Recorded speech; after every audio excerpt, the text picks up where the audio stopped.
the Awareness Revolution Podcast, where we bring you alternative views on big topics that affect just about everyone. If you want to improve your life and change the world, then stay tuned. You'll hear cutting-edge health, financial, and personal development strategies from a revolutionary perspective. Warning: listening may take you outside your comfort zone, separate you from the pack, and change the way you see the world. Here's your host, Jeremy Kinney.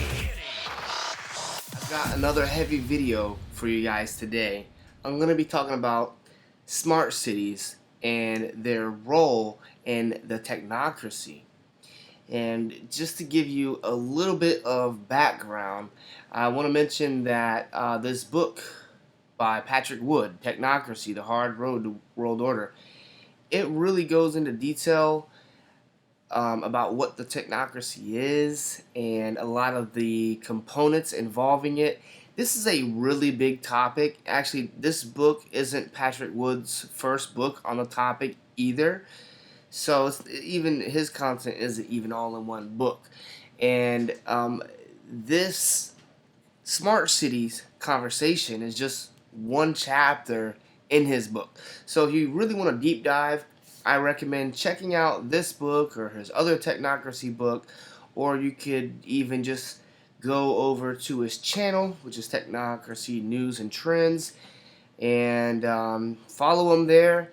He's got some longer talks, which is always my preference, but lots of good information to be had.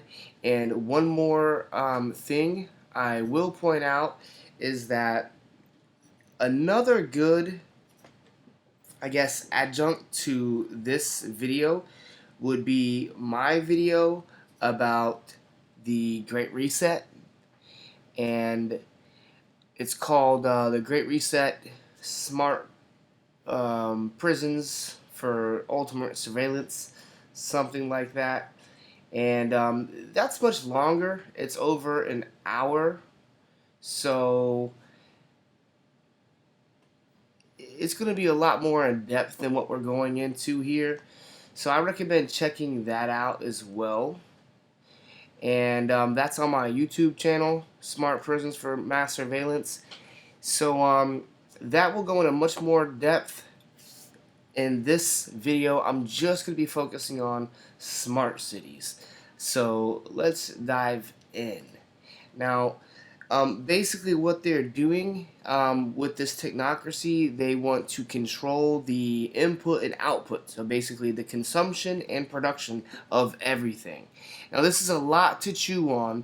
It sounds unbelievable, but the book Technocracy was written in 2018.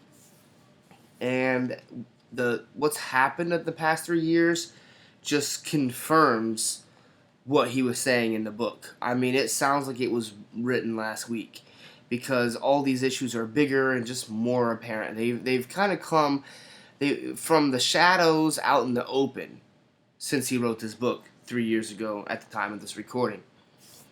And now they're passing the infrastructure bill. They're saying $3.5 trillion. I guess they approved $1 trillion of it just recently. But it's the combination of using infrastructure money to build a new world order, literally. And it's all going to be passed in these infrastructure bills, and it will also be under the guise of this green movement and climate change, sustainability. So, they have these sustainability goals, which you're going to see a lot of. Also, Agenda 2030. These are topics to be aware of. And, once you put these pieces together, this smart city piece will be a lot more informative and will make a lot more sense. So I'm sorry for the long introduction, but you just have to kind of understand these other elements to really get the significance of what I'm getting ready to show you. But this is the World Economic Forum's website, and they have a post about future of cities. And of course, they're They open it up with the COVID-19 crisis, saying it has intensified the political, economic, and social challenges facing the world, and cities are at the center of this global crisis. So they're already connecting COVID-19 to cities basically because this is happening. We need to reimagine everything. That is the Great Reset. That is basically, the narrative going on here. They're gonna quickly push through a bunch of different initiatives that all sound good if you accept them at face value. But when you realize what their ultimate goal is, and it's basically complete control over everything. Again, the production and consumption. And this is a large, large topic that is really hard to grasp in one sitting. But you can see that this is all out in the open. They're talking about it. They're saying this is what we need. And I just saw this post on my local news. The title reads $1.2 billion smart city center in the works for Osceola County. I live in Orlando. Osceola County is the next county over, so it's very close by. So they are planning on building a smart city pretty close to me. Now, so far, there's not a lot of details regarding these smart cities. Most of the information highlights the benefits to humanity, such as, again, sustainable development and all kinds of other benefits. But ultimately, it's about protecting the planet, and they're gonna claim it has all these benefits, and that's their aim. How many of the benefits will actually come to fruition? We'll see. But the point is it is happening. It's happening near me, and it's probably happening near you. If not, it will be soon. So this is something to think about. Again, this is a 10, 20, 30 year outlook. This isn't going to be overnight. This is, depending on your age, I'm assuming it's going to be within your lifetime, though. And I think that they probably have plans that they're not telling us about that would act as a catalyst in this agenda and roll these things out really quick. So COVID-19 being a good example. They're using that as an excuse to roll these things out with the quickness. And BBC News has a post, and other people too, of course, but they're talking about a smart city in Nevada and a millionaire's plan to create a local government. So, this is another smart city that is in the works here in the U.S. And this is built from scratch. And this guy who wants to do it in Nevada, he has an interesting spin on it that we're going to be seeing more of as we move forward, where you use cryptocurrency.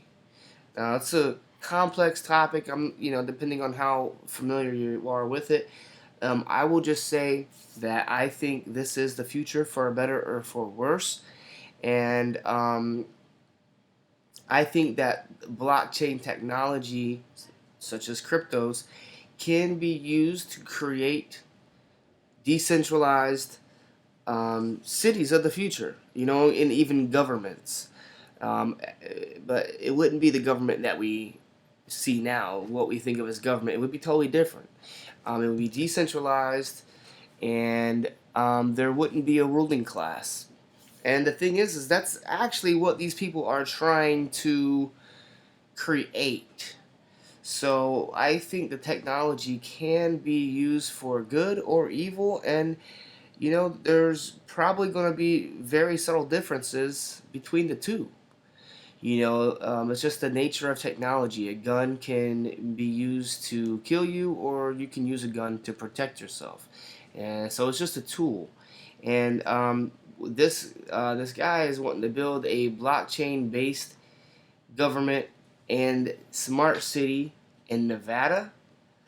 And um, the downside of using blockchain is if it's centralized, one person or authority entity can have access to all of the records. So if everyone uses a certain crypto, for example, then the centralized government would be able to know all of the transactions from everyone that lives there. The good side of that is then they can control if you know what people buy, you can basically provide that for them. You get to know their needs. You know their shopping habits. Their taste. So you can use that data to tailor the goods and services that are shipped to there. So there are some benefits, but the problem is let's say you want some privacy. I know it sounds crazy, but not everyone wants the government to know everything that they're doing. And this is what the crux of the matter when we get to the smart cities is, in order for them to implement all this stuff, they will need to know everything. And the smart cities are going to be designed to do just that. They will know where you are, who you are, probably what temperature you are. They'll know where you're going. They'll know what you spend your money on. They'll probably even know how much you sleep. They'll know everything. They'll know you better than yourself. That is the goal of this technocracy. They have to know that to be able to have control over the production and consumption. They have to control the consumption so that way they can use that information to better regulate the production. Because communism failed in the past because of what Mises called the socialist calculation problem. And what they're trying to do is use technology, the technocrats are using technology to alleviate that problem and let computers that know everything do it for them. So one place to look at as an example for this is China. China is perhaps the best example, and it has been for a while. In 2001, there was an article published in Time magazine called Made in China, The Revenge of the Nerds. And in this article 20 years ago, they talk about it a little bit and quite openly about the technocrats clearly being in charge in China. Now, again, this is 20 years ago. Now, you can say, oh, well, that's old. It's not relevant. Well, the thing is the past 20 years has shown how much this is true. They've got, I forget the number off the top of my head, but it's a very large number of cameras. And, I mean, it is quite dystopian. And I do believe I touched on that in some of my other videos. Maybe the Great Reset video. I'm not sure. But it is a serious, serious concern. We all know about the social credit score. We knew about the one-child policy. These are things that are really strange to us in America, but are coming to America and throughout the world. And we see it happening faster than we would like to believe.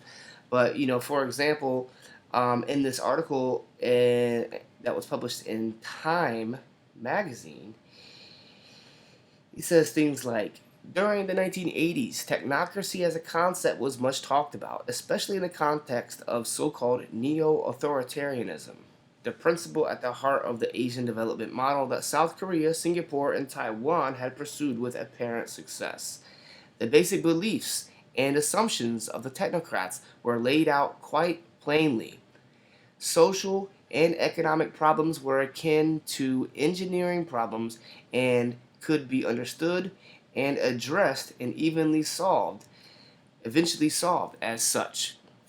So basically, these people want to use science and engineering to solve the world's problems.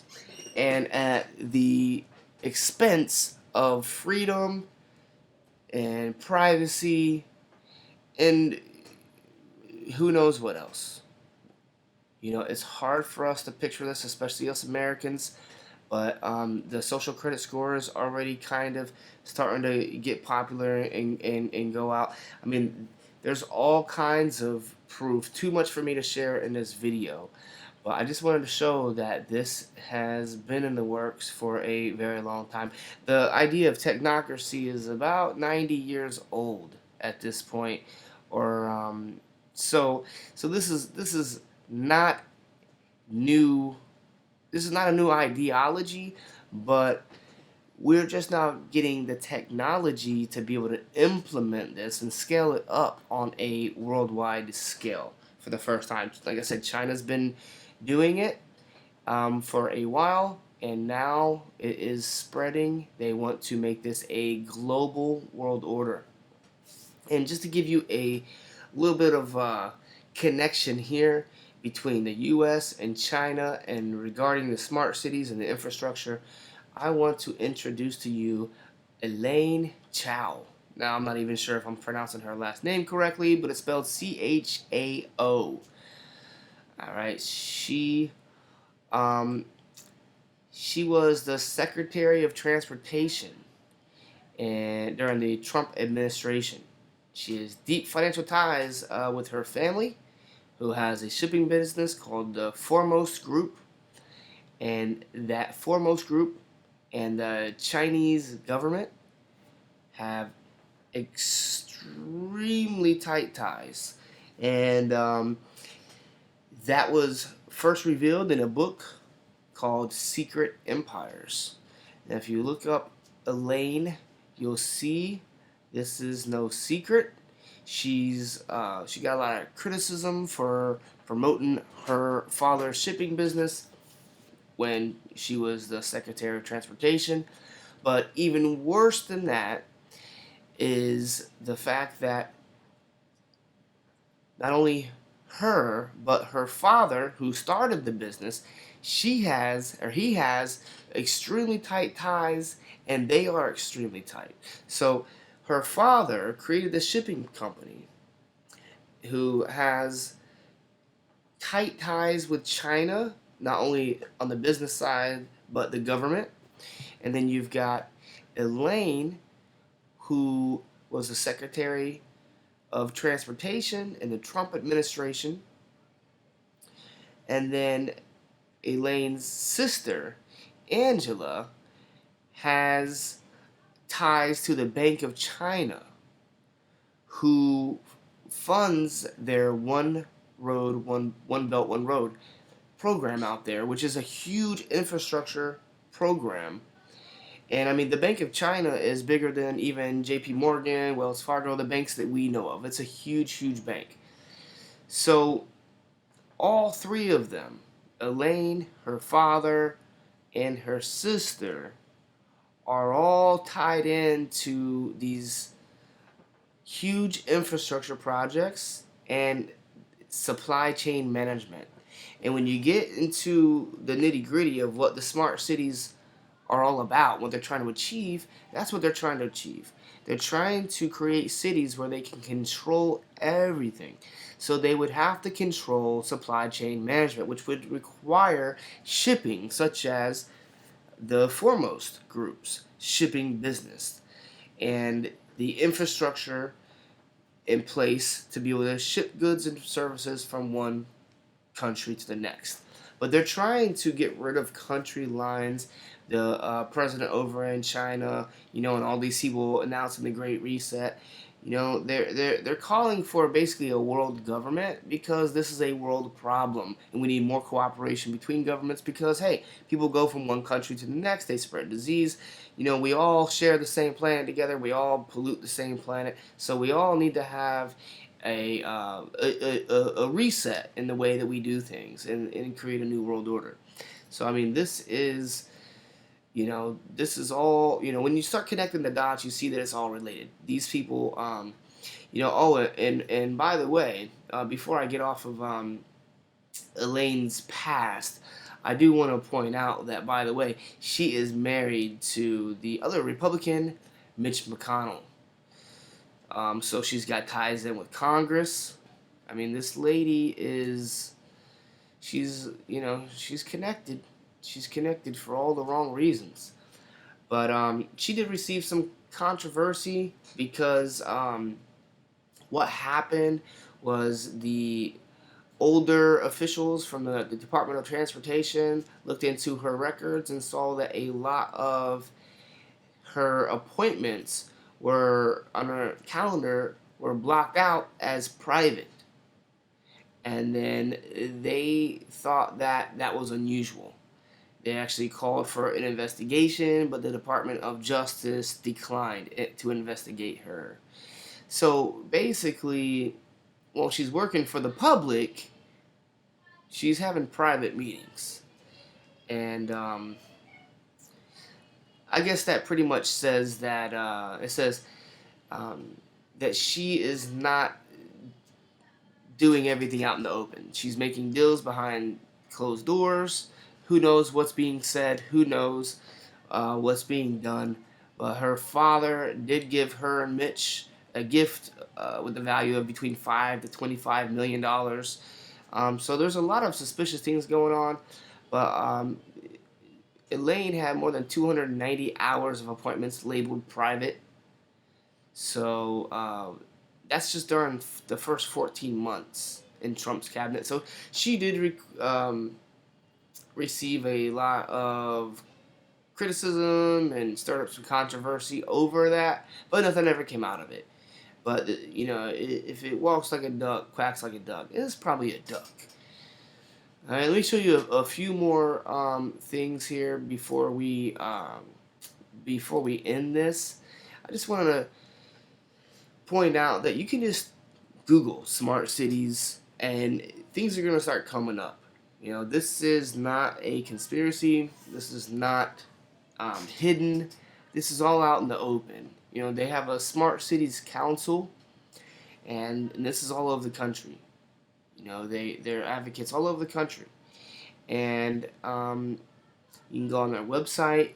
You can read about these services that they have, networks of sensors already being utilized in 29 states, covering 1,300 cities, serving a population of over 55 million, processing millions of transactions daily. And that is just associated with the Smart Cities Council. And there's going to be a lot more of this from this organization and other organizations going into the future. There's also a Smart Cities and Smart Regions Conference.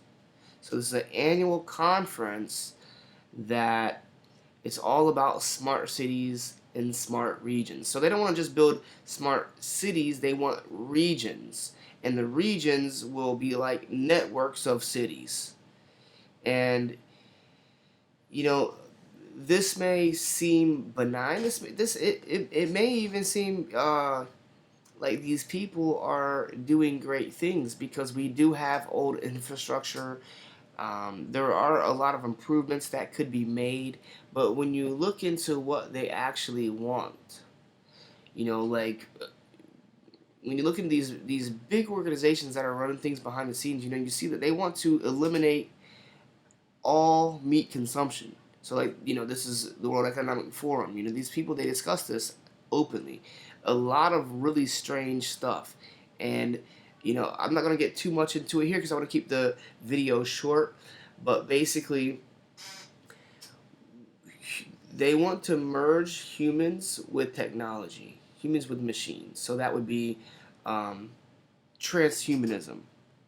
Neuralink, chips in the body, in the brain, that will help connect your mind to the internet, which is basically connecting everyone to basically a hive mind, where they're all connected to these electronics, and everything will have electronics and sensors, and it's really dystopian. It's kind of hard to imagine, But, they have a vision for the world.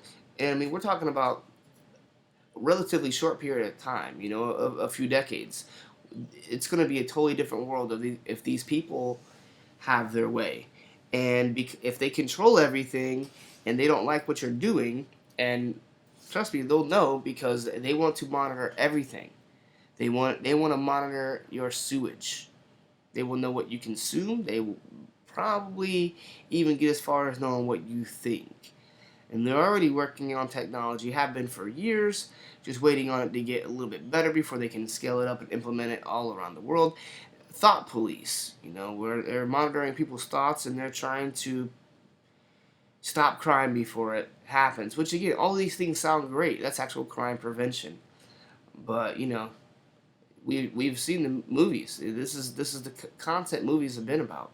And you look, like, for example, a good example of what this world might look like was put out in A Brave New World, the book by Aldous Huxley.